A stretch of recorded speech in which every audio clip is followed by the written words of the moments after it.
اعوذ بالله من الشیطان الرجیم بسم الله الرحمن الرحیم.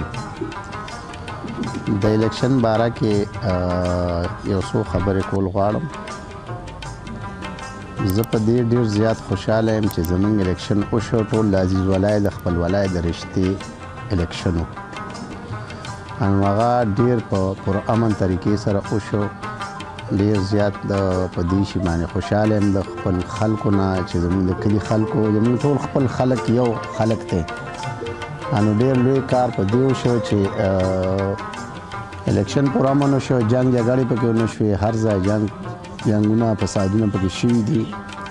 نو په دې شي ډېر زیات خوشحاله یم د خپل رب نه او د خپلو خلکو نه چې موږ ډېر زموږ رشتې دي، تعلق دی د ټولو خلکو عزیز ولای دی یو بل سره. نو په دې شي ډېر زیات خوشحاله یم چې زموږ الیکشن الله پاک ډېر په پرامن طریقې سره وکړو. او بس الیکشن خو د هر جیت دا وي پکې، دا به کېږي، دا ژوند سره تړلې خبرې دي. دې کې څه وچ نیچ نشته دی، موږ ټول یو خلک یو او ډېر ښه والی چې په پرامن طریقې سره الیکشن وشي. او دا جمهوریت دی، بس څوک په چاله ووټ ورکوي څوک چاله، خو نه دې باندې خفګانونه یا تعلق خرابول، رشتې خرابول دا ښه نه وي. نو ښه وشوه. زه ډېر زیات د خپلو خلکو شکریه ادا کوم چې ډېر پرامن طریقې سره الیکشن وشو، جنګ جګړې ایښې.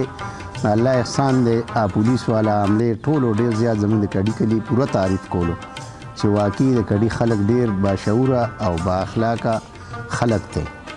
نو زه په دې شي باندې ډېر زیات خوشحاله یم، د خپلو خلکو شکریه ادا کوم چې زموږ د الیکشن ډېر پرامن طریقې سره وشو. د هغې نه پس زه د خپل خصوصا د خپل خاندان د پوره خاندان د طرفه د خپل محلې خصوصا بیا ورپسې د ټول خپل خپلوانو او د کلي خصوصا ډېره شکریه ادا کوم چې مونږ خو محنت دوره کړی نه و او د هغې مطابق هم مونږ له د خلکو دومره وټ راکړه، په مونږ اعتماد وکړو. نو انشاءالله مونږ به د دی چې څه د خپل کلي دپاره، نو مونږ به هر څه کوو، هغه که هر رنګه د کلي دپاره څه د منډه زمونږ نه چې څه کېږي هغه به انشاءالله کوو. نو زه د خپل طرفه د خپل خاندان د طرفه او خصوصا د خپل محلې او د خپل کلي پوره زمونږ که عزیزان دي، رشته دار دي، زمونږ ملګري څومره چې دي، نو مونږ سره ښه پوره تعاون کړی دی. او ګټه تاوان پرېږده، مین شی دا دی چې مونږ بس ډېر په پرامن طریقې سره وشو. نو زه دا خپل خلکو ته د خپل طرف نه یو سلام کوم چې په دې علاقه واقعي چې د کډي خلک ډېر خواږه خلک دی. نو خواږه کډیوال ورته چې زه ووایم نو کم به ني، زه ورته سلام پیش کوم خپل. نو زما خو به دا سوچ وي چې زمونږ وړې وړې مسلې دي، نو هغه د منبر خو دوره حیثیت نی لکه نه دوره پاڼ وي نه څه وي، خو انشاءالله چې څه قسم زمونږ د کلي مسله وي نو هغه به مونږ پوره منډه ووو د خپل کلي دپاره.